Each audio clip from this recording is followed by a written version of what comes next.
This is how Scottie Pippen is the most underrated player in NBA history.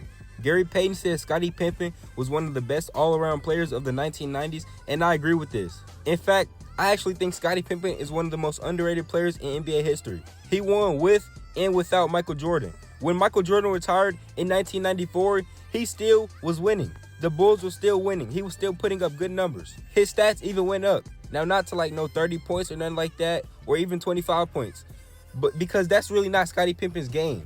He's an all-around player. He can literally do everything on the court. He can give you 25 a night as a second option, or at least 20, and guard the best player on the opposing team. That's exactly what he did for the Bulls. One of the best second options of all time. In 1994, when Michael Jordan first retired, Scottie Pippen came back and he knew he had to take control of this team. He ended up getting third in MVP voting and first team All-NBA nomination. A smooth 22 points per game, but he was solid everywhere else. He did everything. 3 steals a game, 8 rebounds, and also he was like the first point forward. Now that I'm looking at these stats, I see some Cooper Flag comparisons. Because Cooper Flag, he's also that point forward type. Small forward that can bring the ball up the court, spread the floor, do everything. In 1994, Scottie Pippen led the Bulls to a 50-plus record and second in the Eastern Conference. Unfortunately, they did not make it to the finals or anything, but they still had a good run without Michael Jordan. Some people expected this team to not win 50-plus games.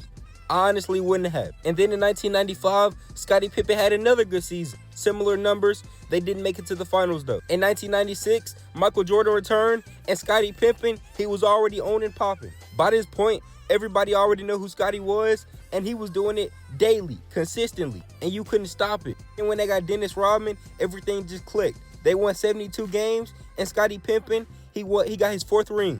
One of the first ever point forwards, he made that position popular.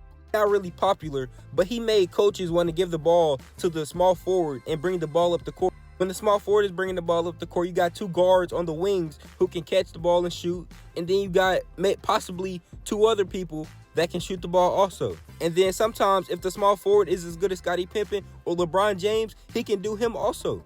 Like giving the ball to the small forward or whoever's like a secondary option. Even like a big man, I would let the big man bring the ball up the court in today's NBA. Whoever's like the secondary option.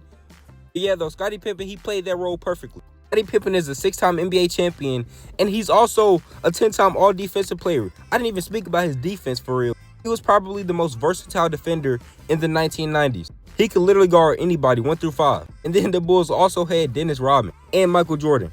That's why they won 72 games. They got like 3 of the top 15 defensive players on one team. If you don't think Scottie Pippen is the most underrated player in NBA history, just say you hate